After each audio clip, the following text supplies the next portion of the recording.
John Sherman. Okay, you ready? John? Behave, John. Ready? Hey, hello everyone. My name is Saad Kalmi. I'm also known as, be honest guys? Yes. For you helicopter guys. The other class. Today I'm going to talk about the Agusta Westland AW139. First, let's have an overview. We're going to have an introduction. We're going to talk about the history of the Agusta 139 series. I'm going to talk about the current production of the Agusta 139. I'm going to talk about the airframe, the power plant, the cockpit, and then we're going to have our conclusion. So let's get started. The first operational helicopter was the Focke-Wulf FW61, which was used in the World War II by the Nazis. And interestingly, it has a cruise speed of 56 miles per hour and a maximum speed of 76 miles per hour. So that's pretty slow. Agusta started involving helicopters in 1952. They first started with Bell and they continued working with it, but also they got involved with later with Sikorsky, Boeing, and McDonnell Douglas. In the 1970s, the Agusta 109 has undoubtedly been the company's big success for Agusta. Okay, the history of Agusta 139 series. Well, in 1997, Agusta launched a program to develop a replacement for the Bell Huey family helicopters. They were working with Bell to make this family of helicopters. And a year later, an agreement between the two companies to combine researches led to the Bell Agusta Aerospace Corporation. The goal was from that corporation is to make a tilt rotor, which is the VA609, and also the helicopter, which is the AW139, a medium-sized helicopter for multiple purposes, which was the old version. Okay, let's talk about the AW139, which is the old version. The AW139 has a 5-bladed, fully articulated main rotor, has a titanium hub and composite blades, and a 4-bladed head rotor. It can carry up to 15 passengers, depends on the configuration. They're accommodated in 3 rows of 5. The AW139 is powered by Pratt & Whitney PD6C engine, which is a turboshaft. This is just a look at the AW139 cockpit. There are only 54 were made of that helicopter. Now, interestingly, the initial pre-production of the machine has been lost in an accident in April 2002. An eyewitness reported that the aircraft lost power before it crashed. There was the pilot and the crew engineer. They were both with parachutes. The pilot jumped, he survived. The engineer jumped and he was caught by the plates. So he didn't make it. Anyways, Agusta said, whatever, we're gonna, tell them the certification, we're gonna go ahead with the program. They obtained the civil certification in mid-2003. Bill decided to abandon the project they were working with Boeing. So they said, well, we're gonna have to, just leave the AW139 project and just go with Boeing and start the V-22. Apparently, they should have stuck with Agusta. But anyways, they moved out, so in 2005, Agusta Westland bought the Bell share in the program of the AW139 and also the tilt helicopter, but they decided to name the Agusta the AW139 as an Agusta Westland instead of Agusta Bell 139. So there are similarities between the 139 and the AW139, but what makes it special? It is much more developed and engineered to successfully meet the modern requirement of several different fields that include law enforcement, offshore operations, Aramco of course, emergency medical services, military operation, this is the U.S. Army, and harbor pilot shuttle, and last but not least, corporate and VIP needs. So, the current production of the 139, the AW. In 2005, the foundation stone of 110,000 foot square production facility was laid. Just over 1 year later, in Philadelphia, the first Agusta Westland 139 was delivered to the customer. So they even the facility was not fully open. They started working. You know, the assembly line started working, and they produced just a year later the first one. In February 2008, Agusta Westland announced the grand opening of an assembly line in Philadelphia, PA, which is still currently work. This helped Agusta expand its fleet in the North and South America, because the old one we're going to talk about, it wasn't used to be built in the United States. Well, I think in 2008, this Russian corporation, I've been trying to pronounce the name, I don't know, but anyways, they both announced the signing of an agreement for the joint final assembly of the 139 in a still-to-be-built factory near Moscow, Russia. A shareholder agreement was subsequently signed in June 2010, paving the path to start building the plant. So they're planning to build, another assembly line in Russia. So, well, let's talk about the version of the 139 series. The first one was the AW139 I talked about earlier. Only 54 were made, as I said. It was only built in Italy. Then came the AW139, which has been, more modified in other ways we're going to talk about. So it's built in Italy and the United States. Agusta decided to make a long configuration version of the AW139. This is the long nose configuration version. It was introduced in 2003. Basically, what it is just increase the room for more avionics equipment. In February 2011, Agusta Westland launched a new kind of separate version of the 139. They called the AW139M. It's for customized military variant, as you guys can read in here. This is a picture of the 139M. The AW139M features self-protection equipment such as the infrared detection, armored seats to improve crew protection, and blast-resistant self-sealing fuel tanks. Well, let's have a little talk about the airframe of the AW139.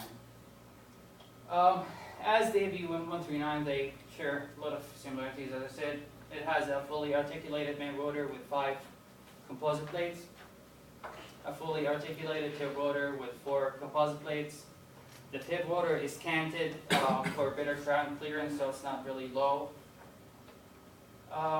Also, it has an aluminum alloy fuselage, a tricycle retractable landing gear for high-speed operation, structural provisions for nose landing gear doors, which is just a fancy word for better structure.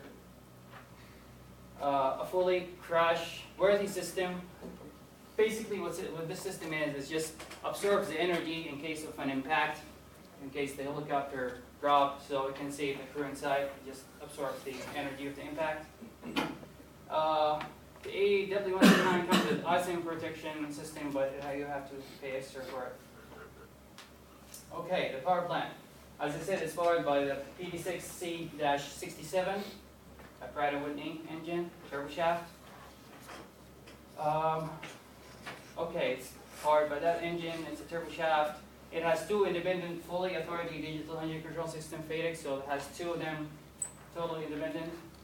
Due to the power reserve of the engines, safe flight is ensured with 1 engine inoperative at a maximum takeoff weight. In case some of you guys have not heard of this, basically I just learned about it. It's basically in case 1 engine failed, the other engine is capable of doing actually more than its maximum rated power. So it goes like 130% of its power for a certain amount of time. That's ensures more I guess safety so the helicopter can fly for the distance without having any problems. About the avionics. Okay, well, this is a picture of the the AW139, as you can see, guys, if you remember the old picture, there are, much more improvements in there. It is the only one that is certified for the Honeywell Premise Epic system. It's the only helicopter, right? So it's not, there are fixed-wing aircraft, but it's the only helicopter that's certified for this system. It has up to 4 color flat panel displays, as we saw. It has a multifunction keyboard, or MCDU, an electronic standby system, 3-axis digital automatic flight control system, and a 4-axis autopilot system. That's the smiley face. So what makes the AW139 special? Please pay attention. It has an outstanding performance because of the engine, low operating costs. It meets most stringent FAA and EASA standards. This is the European Aircraft Safety Administration. The only helicopter in its class that meets the latest safety standards. Not really. It has a big capacity. It can accommodate up to 15 passengers. It has an excellent ease of access by large sliding cabin doors. This is just a table that compares the Agusta 139 to the Bell 412 and the Eurocopter AS365N3. Remaining the name.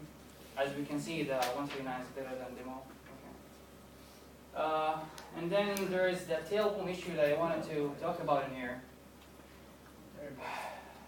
Here it is. Well, the failure occurred while the helicopter was taxiing in preparation in Doha, Qatar. So basically, they were trying to taxi. This is an airline in Qatar, that kind of domestic airline.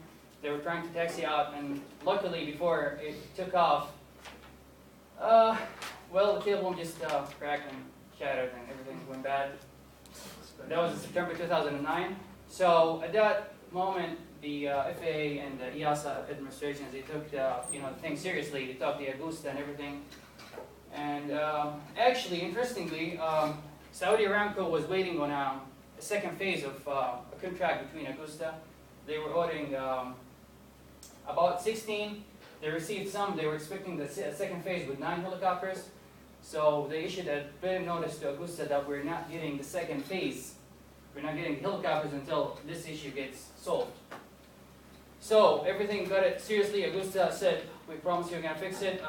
In the news, they said the collapse of the Gulf helicopters, Agusta Westland AW139 tail boom while the helicopter was taxiing last year, has prompted issuance of the Airworthiness Directive, that number, for a special preventative inspection every 50 hours time in service to check for delamination of the boom's composite skins. That helicopter with the failed boom has sustained a boom strike some months before the incident. So there was an incident before. So everything was taken seriously. So what do you guys think happened in May 2011 for the same aircraft? The same thing. Exactly, the same thing. Same aircraft? Huh? Same aircraft? It's the same 139, but it's the same airline, but a different aircraft. But it was kind of funny because they took it seriously. Well, this is not the only 2 incidents. In July 2010, in Hong Kong, Sky Shuttle airline also posted. So, still there?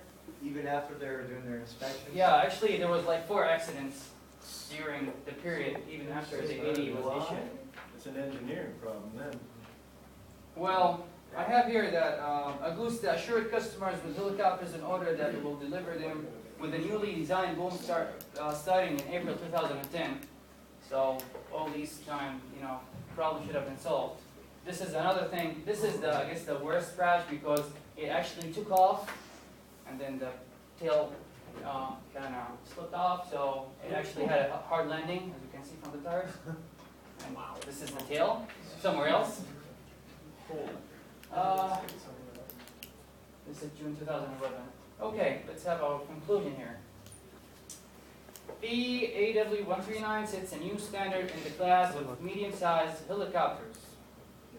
It has been designed to be as much efficient as possible, providing advanced safety measures to some extent.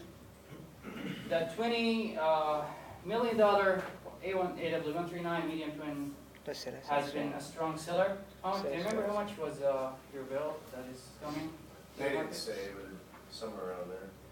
Okay. It didn't say. Well, over than 440 AW139s are used in more than 50 countries around the world currently. So it is kind of popular, and I read that it's one of the best helicopters out in the field because of, you know, its modern avionics systems and ease of flight. And now reliability. Well, you know, it's just for accidents, and if you count, I think there'll be a small percentage. Well, no time for video time. So, any questions? Go ahead, Ed. You got one over here. So wait, was there an actual solution to the tail problem, or are they Well, still they saying- redesigned the boom, but problems still happen.